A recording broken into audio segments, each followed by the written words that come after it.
Right, back again. Match day once again, this time on a Monday. Our first Monday match day of the season, I think. We have Shamrock Rovers away today, which is a rescheduled game from earlier on in the season. It was called off due to an unplayable pitch after a bit of heavy rain in Tala.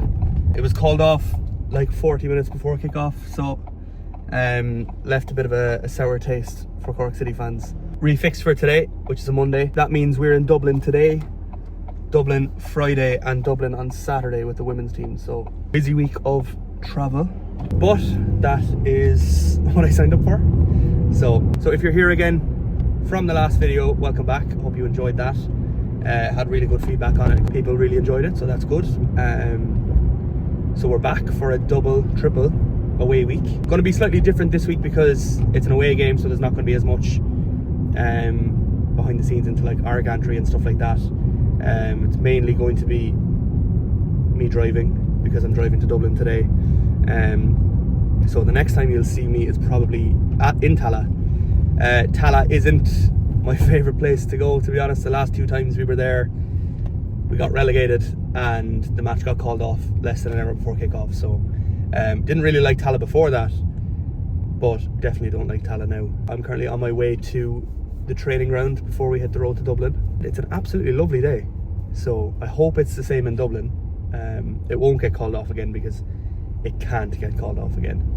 But yeah, definitely better weather than I was expecting, which is always welcome. So at this point I had all of these great ideas about what I was going to film at the 3 away games, what shots I wanted to get, what I wanted to show off. None of that panned out the way I wanted at all. First of all, Tala on Monday. It was the first time our men's team wore the new orange away kit, but the game itself was a disaster. It finished 4-1, really not helping my hatred for Tala, but when the game finished, I pretty much did what I had to do, brought him in for his post-match interviews and got on the road as fast as I could. Even the Supermax on the way down was brutal. So that just about summed up a horrible Monday. Back at the training ground after a long drive home from Tala. I know it's very hard to see me. Does that help?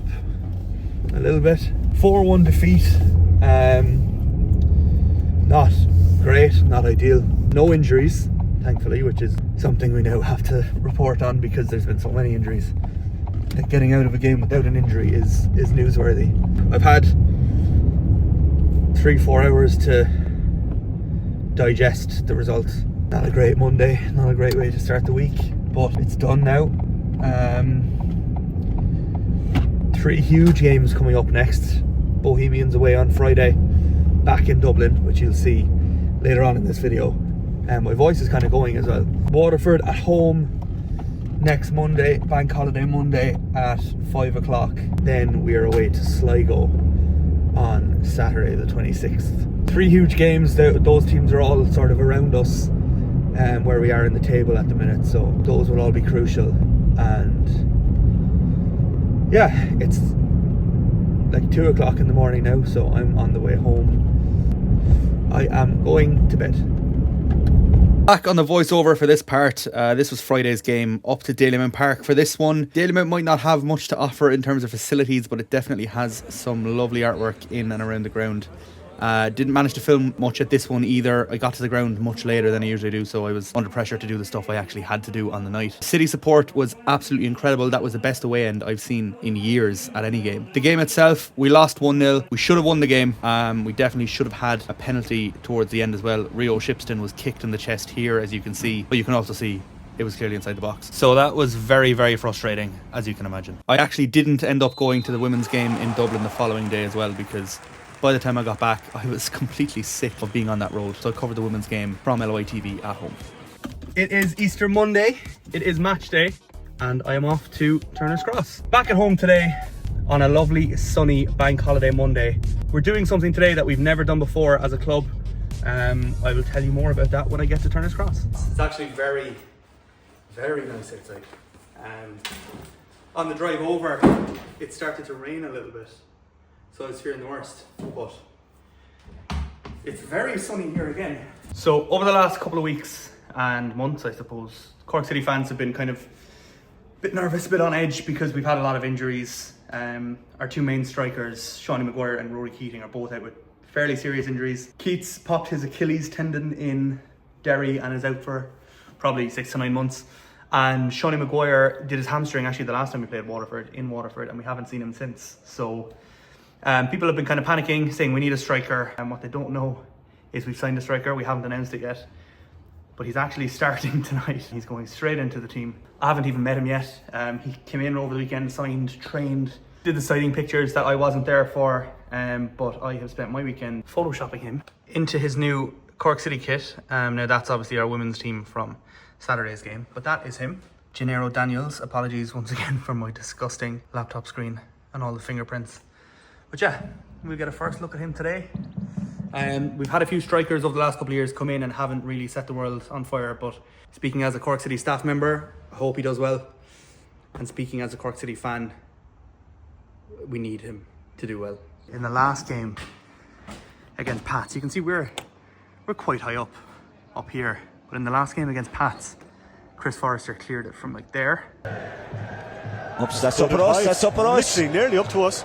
Oh, there's a catch of And genuinely, great.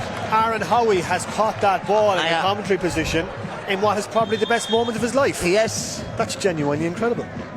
Like, if you don't know our commentary position, we're on top of the stand here, quite high up.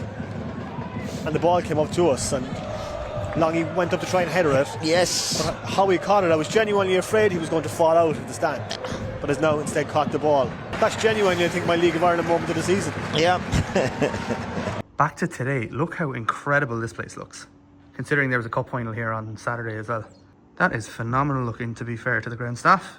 I don't even know where to start with this match, to be honest. First of all, Gennaro Daniels, the new striker, was hit pretty hard and was down injured after 5 minutes, at which point I was packing my bags and going home. I was sick of it. Our luck is really not in this year. But he turned out to be okay and he played on and had a good game, to be fair. So that was really encouraging. This was what the gantry looked like once again.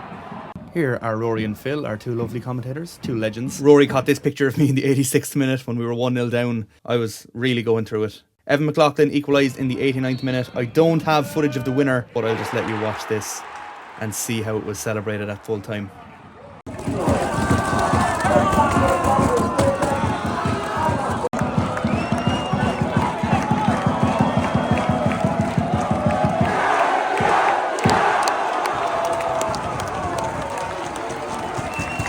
Can I get a 5 chicken selects meal, please? Medium order. No, that's all. Perfect. Thank 15 at next one. Thank you. Perfect, thank you.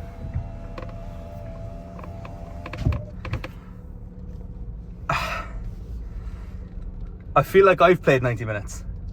I'm in the McDonald's drive-thru after an eventful evening. A 90th minute equaliser and a 95th minute winner. Quite an off day at the office. No, that was unbelievable. You're fearing the worst when you're losing, and then the 2 goals go in like that, and it's complete pandemonium, and everything is right in the world. It's mad. It's mad how much it dictates your mood. But now it's time to go home and perfect. Thank you. Thanks very much. Now we go home, get the videos of the goals up, and get a bit of positivity flowing on social media. Oh God, you go from being bottom of the table to being 8th and a chance to beat Sligo next week and go even higher. We're back in the cinema next week actually for that. It's on Saturday, so another trip to the cinema, which will be fun. Thank God that was an early kickoff as well, by the way, because this is 10-11 o'clock and I'm going home. I don't think I'll be sleeping anytime soon, so it gives me some time to calm down a little bit. But that was absolutely phenomenal. Thank you again for coming back and watching another one of these. Sorry so much of it was spent in the car. If you enjoyed it, leave a comment, subscribe, do all those fun things, and we'll see you here in the next one. Maybe next week, maybe the week after. And you can give me a follow on TikTok if you're feeling generous for the more short form version of these day in the lives. But for now, I hope you enjoyed that as much as I did, and we'll see you in the next one.